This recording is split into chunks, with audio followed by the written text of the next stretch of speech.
Hai Ilmiah, bisakah kamu membuktikan adanya alam kubur? Aku akan membunuhmu, maka kau akan buktikan sendiri alam kubur itu. Aku butuh jawaban yang ilmiah. Apa kau pernah bermimpi? Pernah.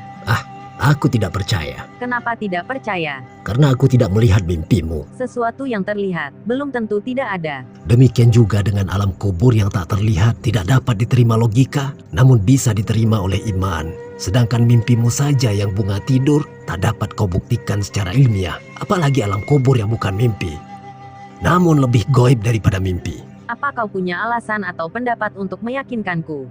Jika kau meminta bukti secara ilmiah terhadap hal yang tidak ilmiah, itu sama saja dengan memasukkan kepalamu ke dalam lubang jarum. Sedangkan alam ini punya beragam dimensi yang di luar nalar. Kami punya Al-Quran, memang bukan kitab ilmiah, namun ilmuwan sangat sering menemukan fakta ilmiah yang sudah terlebih dahulu diinformasikan oleh Al-Quran. Contohnya, sungai di bawah laut yang ditemukan oleh Jacques, namun Al-Quran sudah terlebih dahulu menjelaskan dalam surat Al-Furqan ayat 53. Suara ultrasonik tentang tumbuhan bertasbih ditemukan oleh Profesor William Brown, tapi sudah terlebih dahulu dijelaskan dalam Al-Quran surat Al-Isra ayat 44. Fenomena hujan hewan yang pernah terjadi sudah terlebih dahulu dijelaskan dalam Al-Quran surat Al-A'raf ayat 133. Black hole sudah dijelaskan dalam Al-Quran surat At-Tur ayat 15-16. Ruang hampa udara di angkasa, semakin tinggi kita naik, semakin membuat dada sesak. Dan itu sudah lebih dahulu dijelaskan dalam Al-Quran, surat Al-An'am ayat 125. Nabi Muhammad membelah bulan, bukan dongeng belaka. Tapi terbukti ada bekas bulan terbelah.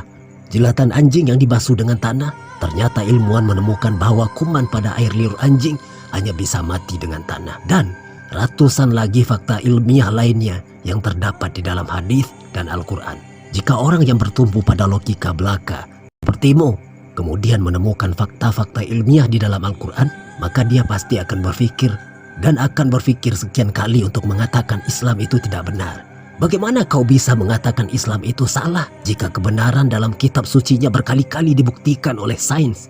Yang lucunya, ada yang menduga bahwa agama Islam adalah buatan manusia. Penciptalah yang lebih mengetahui ciptaannya. Bahkan jika Superman benar-benar ada, dia pun tidak akan bisa melakukan penelitian seperti apa yang telah diterangkan oleh Al-Quran. Lihatlah, tubuh kita tak bisa kita kuasai sendiri. Bisakah kita menahan kedipan mata seharian?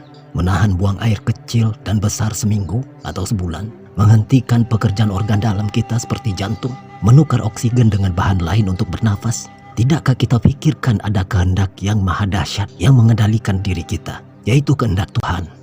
Jika kita melihat sesuatu yang di luar batas kekuatan, kecerdasan manusia, yang kedahsyatannya di luar nalar, maka renungkanlah. Sesungguhnya ada sesuatu di balik semua itu. Sesuatu yang bukan makhluk, bukan benda, namun melebihi dari yang ada. Itulah Tuhan. Bagi kami, ayat Al-Quran tidak perlu pembuktian, karena ketika akal tak mampu menerimanya, maka akal itu sendiri akan mengakui keterbatasannya, kemudian menggiringnya ke wadah iman. Tapi orang sepertimu menganggap akal itu adalah di atas segala-galanya. Kau tidak menyadari kapasitas akalmu itu sangat terbatas, Kepunduang. Maka, jika kau mencari kebenaran, pelajarilah Islam. Tapi jika kau menyimpan kebencian, hatimu tak akan bisa dimasuki kebenaran. Sampai kapanpun kau mengumpulkan cara untuk mencari kesalahan agamaku, tetap akan ada jawabannya. Dan kau hanya akan mencari sesuatu yang tidak pernah ada.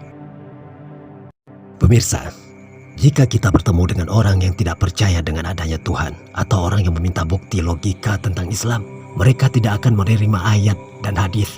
Kita tidak bisa menjawab dengan syariat, tarekat, hakikat maupun makrifat. Bahkan para imam besar di zaman dahulu seperti Imam Hanafi juga pernah berdebat dengan orang yang anti-Islam. Dan ketika mereka berdebat dengan orang yang tidak percaya Tuhan, mereka tidak menggunakan ayat dan hadis untuk melawan mereka. Satu hal yang perlu kita catat, ayat qauliyah, yaitu ayat-ayat yang tertulis di dalam Al-Quran, bukan santapan mereka. Tapi kita harus menggunakan ayat kauniyah yang berupa alam semesta, perbandingan-perbandingan, dan kiasan-kiasan. Ayat adalah bahasa Arab yang berasal dari kata ayatun dan dalam bentuk jamak menjadi ayat yang bisa dimaknai dengan tanda-tanda kebesaran Allah. Dan lafaz ayat disebutkan sebanyak 295 kali di dalam Al-Quran. Jadi kita perlu kecerdasan ilmiah untuk menanggapi hal ini. untuk menolak atau membantah atau menjawab tuduhan dan pertanyaan-pertanyaan mereka yang memojokkan kita.